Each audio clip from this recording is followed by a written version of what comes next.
Hey folks, welcome to today's lecture. This one will be short and easy, but it's a nice, simple topic.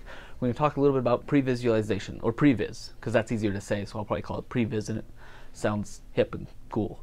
So, previs is simply this idea that we need to get our ideas out of our heads and out onto a paper so that we can know exactly what we're doing and how we're doing it.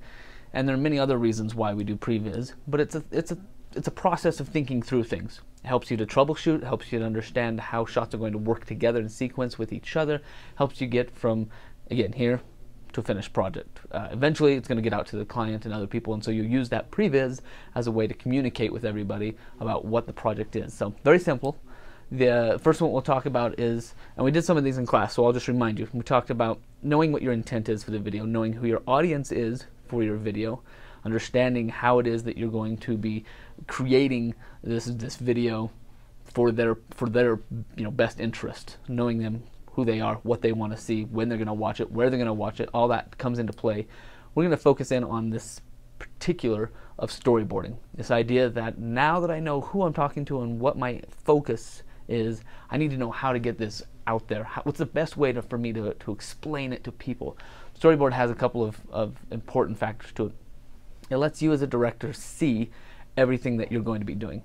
It lets you see problems, potential problems with maybe crossing the axis or getting confusing shots or not being able to be clear in what sequence is happening or what your character is doing.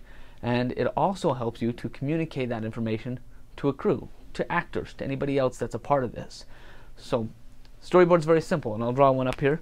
Essentially, most storyboards match every clip. So you're drawing a framing of what each shot will look like in your story. So I'm going to draw a couple of boxes up here.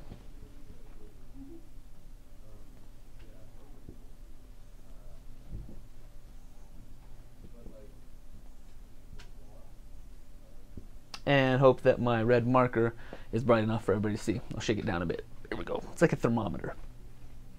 Okay, so normally in a storyboard, it's very simple, it's quick, and it's easy, and you don't have to be an artist. I'll point that out right up front. I'm no artist, as you probably already ascertained. It's not about how pretty you can draw these things, it's about communicating an idea. Ideas about who's in the frame and what does that framing look like from your camera's perspective. If I turn on the camera and I aim it at something, what is in the frame, what's not in the frame, okay? It's also about what, maybe there, is there a move? Where is that camera going and what's it going to be doing? As well as what else is in the shot, prop-wise, or do I need tables or chairs? Or if I shoot from this angle, is something going to be in my way? Is this tree going to be blocking somebody? So there's a thought process that goes. So essentially, every one of these boxes becomes a shot. If you're looking at doing this for using the template that I have on Canvas, it'll look pretty much like this, because there are 6 rectangles for each page, and each one has a little bit of a place to write some extra copy underneath. So just some lines that you can write some notes on. So let's take, for instance, let's dive right in. Let's take, for instance, a great story. Let's see which one is gonna. So we talked about a couple in class. I'll just stick with the birthday party. It seems pretty simple and it's ubiquitous. We all have birthdays. Even me. I'm an old man. I don't know if you guys knew that. Okay, so each one of these shots is going to take a frame. So if I'm talking about a birthday party and I want to storyboard this idea that I have for my daughter's six-year-old birthday, her 6th birthday, I'm going to look at this and I'm going to say, okay, well, I might want to start with a shot of her smiling with like a little birthday crown. So my decisions that I have to make are, is this a wide shot, a medium shot, or a tight shot? And I think by now we pretty much know that a wide shot is like full body head to toe, medium can be head to waist, and tight is like head to head, head to chin, forehead to chin. And that differs for different things, but I think we understand, wide, tight, medium. So I have to decide which one do I want. I'm going to start out with a nice tight shot because I want her to be kind of a hero, and so I'm going to draw in here. Oh, she is all smiles, she has beautiful hairs, and she's wearing some sort of a birthday crown. Because everybody with a birthday wears a crown. Great. I hope you can see that. I'll zoom in on that so you can see it. There you go. Now, this is a clip. It's a shot. That is all that I'm seeing. I'm seeing her beautiful face. Now, to give it maybe some establishings and where things are, I might have a shot that shows her sitting on a nice. Oh, don't do this. Yeah, that was worse. There we go. So she's maybe sitting on a stool in the front room. So we got some couches here, couches along the back, and my little girl is sitting on the stool. And we've got packages all around the floor where she's at. So this is pretty wide. And I'll even write down here to make a note for myself. This is a wide shot. Okay. So if you take a look at these, I'm starting to tell a story. I have a hero. There's all the packages everywhere around. Next clip, next actual literal shot, I'm going to change the framing and I'm going to show something where perhaps I have her hands holding on to one of these boxes. And I'll put a bow on it because that's what birthdays are. And we're basically just looking at hands. And again, stick figures are fine. Don't expect much. But I can tell from this shot that she's probably still on that stool. We still have some of these packages around here. But notice the difference. I'm not very good at that, and this red marker is not helping me. But if you look at this, I've got now kind of a medium shot because I'm kind of pointing in the action. She's got a package on her lap, and we're about ready to rip it open and take a look at what's inside. Shot after that, maybe I'll widen it back out. If I can get this to work. Whoop. Widen it back out and have her pulling something out of that box. Okay, so again, we're doing full room. It's wide again. I'll find some new markers, don't you worry. So, wide out again. She's pulling something out of the box. So I'll maybe give myself a little note here. It's a reveal of something that she's pulling out. Great. And then I'll go in and we'll say, okay, well, let's see that wide-eyed smile. So another tight shot, show a really happy face. And then my family, every time you get a gift, you go and give that person a hug or kiss and say thank you. And so maybe we have another shot where the grandma or somebody is sitting on the couch watching the action, and the birthday girl comes over and does her long arms, but she gives her a really big hug and everybody's smiling. Yay! Okay, I just storyboarded 6 simple shots to tell a story. We practiced this with some of the comics that we looked at. The comics had 3 or 4 panels and we were able to tell a full story. We're not trying to crack jokes like a comic strip panel, but we want to be able to follow a story. Here's the great thing about storyboarding. I can show something like this to everybody that's going to be in it, and I can say, okay, I'm going to put the camera here, and I'm hoping to capture a shot that looks a lot like this. And so, mom-in-law, if you could sit here, sweet daughter, if you could stand here, and when I say action, I want you to reach up and give her a hug, right? That's an easy thing to show them this picture and say, this is what you're doing. You'll be surprised at how easy it is to explain to people what you want, even through using just stick figures. So, simplicity of the storyboard is that you know every shot that you're taking before you get there. And it's fine to shoot around and say, you know what, I didn't draw this, but this angle might be better when you get somewhere. That's fine. But the storyboard helps you think through things and think, wait a minute, does it make sense for me to see this smiley face before I see my wide shot? I may want to swap these 2 shots around, and I can do that. Up in the corner of almost every one of the boxes, I think it's in the corner anyway, in the template that you can use off of our Canvas site, you can number them. So even if my page looks like this, I could say, you know what, this is my number 1, this is my 2, out to my 3, to my 4, 5, my 6. So if that hopefully makes sense, if you can see that,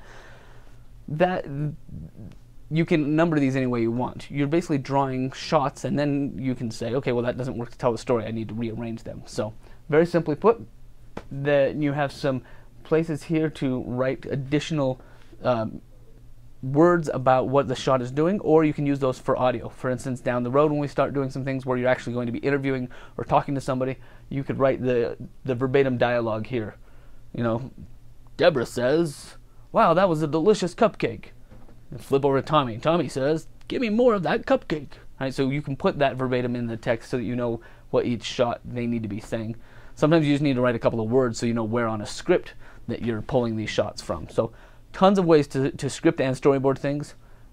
Key takeaway here is that each square on your storyboard is 1 shot. Okay, I'll give you a for instance down here in this area. I've had this happen before where somebody draws me a nice, this is bugging. There we go. somebody draws me a nice storyboard and they say, okay, well, I've got a couple of storyboards, and let's see, I'm going to dip some Easter eggs, and so I'm going to put, this is my shot of like some chairs around a table, and we've got eggs here, and some dipping colors, and all of our people are going to come around, and they start to do this, and then I look at their storyboard, they've got this exact frame 3 times in a row, and I say, okay, why are we seeing 3 separate shots of a table and chairs?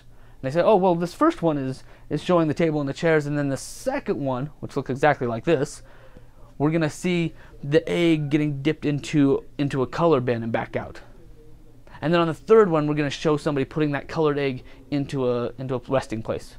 But yet all 3 of their storyboard shots were drawn the exact same, because in their mind, they were thinking location. Well, it's all on the table, and we'll be seeing this part of it or that part of it. But what we need to do, again, trying to figure out where to draw here so I don't get lost, is if that's what you're doing, then you need to draw specifically what we see the camera seeing. And if it is a little egg holder, I love those little wire egg holders, and I put an egg in it, whoop, whoop, and I have a cup underneath it that's full of some sort of red, fantastic red dye. That's the shot. And if that's what it's going to look like, that's really in the glare. Hold on. Whoop, can you see it there? Okay, I'll put it back. So there's the takeaway. If you're doing shot by shot, you want these squares, these rectangles. The reason why they're rectangles, they match exactly what the cameras shoot. Widescreen rectangles. And so you should be drawing what the camera sees and eventually what the audience sees. You can also add to this some instructions, some quick and easy instructions for yourself and for the story and to push the story along. And that is, for instance, maybe this shot has a nice slow kind of zoom into her face, so there's a little bit of effect of, here she is, she's important. And to do that, I can draw, there we go, I can draw little arrows maybe on the corner that show me camera moves. This is getting closer to us. If I had something where maybe I wanted to pan from here up to her pretty face and excited face or something here, I would just have an arrow somewhere that explained that this was a pan, and probably down here I'd write pan up to face. Hope you can read that. So that's another way to use these storyboards. You can explain where things are going and where things are moving simply by drawing arrows and explaining what's happening. If something happens, like for instance, if I drew this one and I want to pan up to her face, I could draw a whole nother square like this, where you see her face, and have it nearby, and basically say pan up to face, and it, and shot continues in 4, right? So then, because I'm seeing something different at the beginning and something at the end of the shot, I can use 2 of those rectangles to show me from one to the next. So very simple, very easy to do, and the takeaway from storyboarding is that that vision comes from here, gets out onto a paper so that you and the crew know what's going on, and it's much more effective than just diving in and grabbing a camera and being like, okay, what's happening? We call that fire hosing. And I'm guaranteeing that we'll see some fire hosing this semester, and we'll talk about it. But it's when you grab a camera and you're not sure what to do, and you just start swinging it around. Hey, what's over there? No, that looks good. Wait, somebody's doing this. What's up there?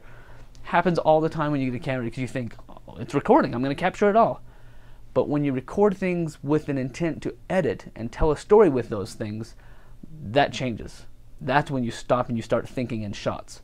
Okay, I'm here. This is happening. What are my shots? Grab it and stop.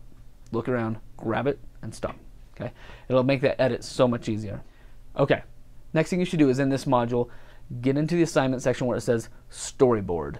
There's an assignment there that explains what I want from you for a quick assignment. Very quick, very easy. I want you to storyboard a well-known fairy tale. Goldilocks and the Three Bears, Little Red Riding Hood, some sort of grim fairy tale, something that you could probably tell in about 2 pages or maybe 12 shots. Okay, so I want you to download, which again, link is in this module. Download the storyboard template, take a look at the assignment for storyboard, and I want you to storyboard me a fairy tale, and that you will bring to class next, whatever it is, next Wednesday for some of you, next Tuesday. I'll have a deadline on there. So Tuesday and or Wednesday, depending on what class you're in, I want to see a storyboard for a fairy tale. Simple and easy. Doesn't have to be great art. I'll stress that again. Doesn't have to be fantastic and wonderful and sketched out with details. I need to know who's in the shot, what the shot looks like, and if the camera's moving anywhere. Pretty simple. All right, go to, good luck, rock on one and all.